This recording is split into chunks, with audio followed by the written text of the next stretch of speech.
Alright, my name is Lexie, and I am a survivor of postpartum depression and anxiety.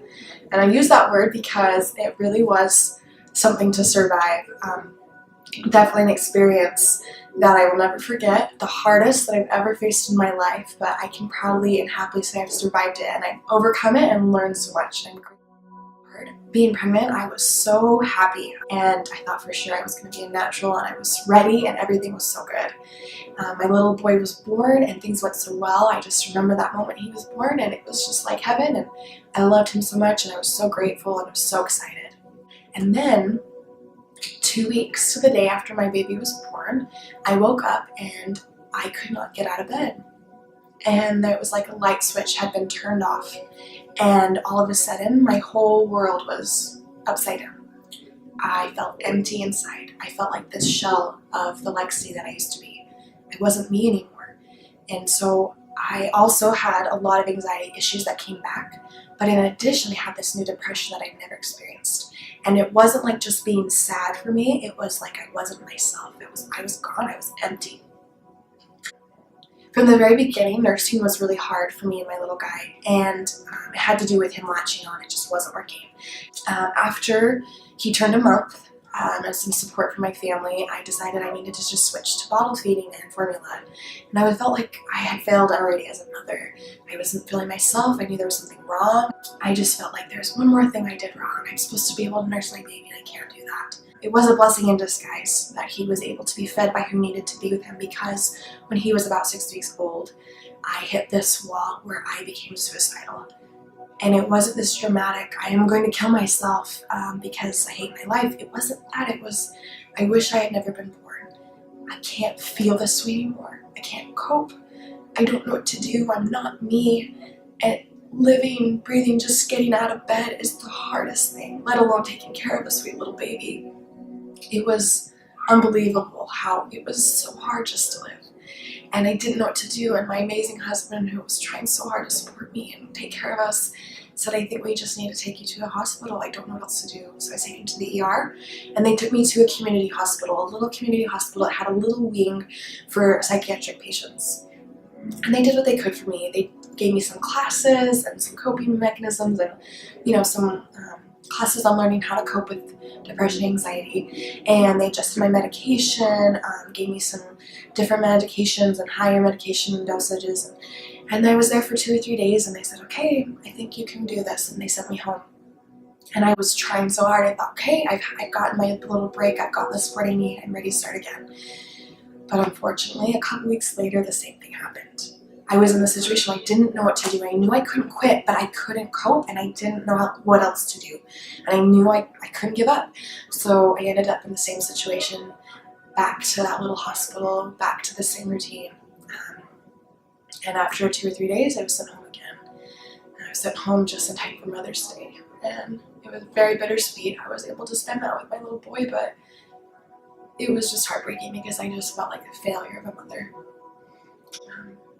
So life continued on. I continued trying my best. I did all I could to cope, and I struggled every day, but I did all I could. I was blessed with amazing family and friends that supported me. When my baby was about 7 or 8 months old, I ended up hospitalized once again for the 3rd time. And I was sent back to that same little community hospital, and this time there was a new psychiatrist that was working there, and he suggested that I look into ECT. Some people may not know what that is. It's not talked about a lot, I don't believe, but it stands for Convulsive Therapy. It's known as electroshock therapy. It's something that was started many years ago. It has a bad stigma because the people think it's, torturing people. They transferred me to another hospital, and it had this very large ECT, is what they call it for short, Electroconvulsive Therapy department. And so they had me inpatient there for a while, and they started me on these treatments. They would do 3 treatments a week. And what they would do is they would set you up. They had the doctor there, they had an anesthesiologist, they had nurses, they had an IV in your arm. They would put these little sticker things on your body, on your head and on your heart, and monitor you very closely. And then they would put you to sleep, and they would use that to cause seizures in your brain by shocking and causing seizures.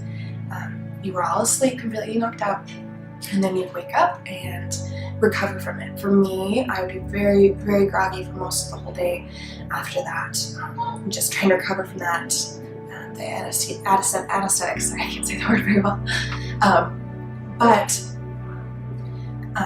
it was worth it, because after doing about 5 sessions of that, I woke up and it was like that light switch had been turned on again. It was amazing. It was like all of a sudden I was Lexie again. I was back. It just took that 5 or so rounds and sessions, and then I was me. So what they did was they finished out the round.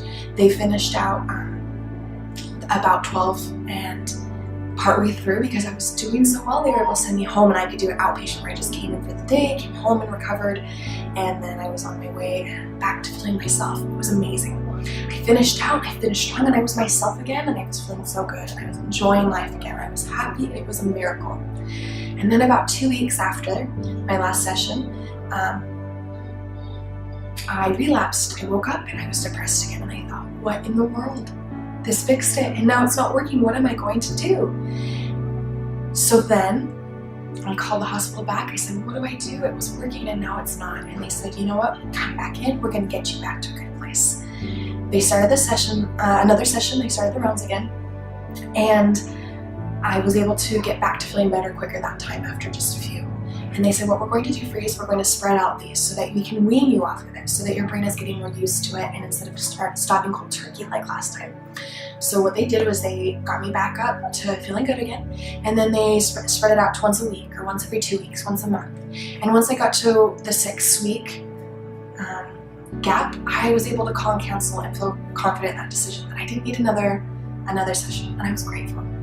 ECT was hard for me because it was scary. The thought of being put to sleep was very scary, and the recovery was hard. I would be very tired and have to sleep most of the day, and I'd be dehydrated and sometimes nauseous and those types of things. But it was worth it because I became me again. It saved my life. Mentally, the only really struggle was that I had a lot of short-term memory loss during that time. After ECT and after that final recovery, after weaning me off of what my brain needed, I became me again. I was able to start weaning off of other medications. I just remained on an antidepressant, but all the stronger medications I was able to get off of gradually, and I was strong and me again. It was just about when my little boy turned 1 year old that I woke up and realized, I am me, I am Lexie, I am recovered. And it was a crazy, crazy first year. After recovering from postpartum depression and anxiety, I was able to focus on my physical health again and becoming better healthy, and my spiritual health being stronger in that way, and becoming better and whole as a person all around. Going through this experience of postpartum depression and anxiety has changed me for the better. I would never want to ever do it again, but I know I could if I had to.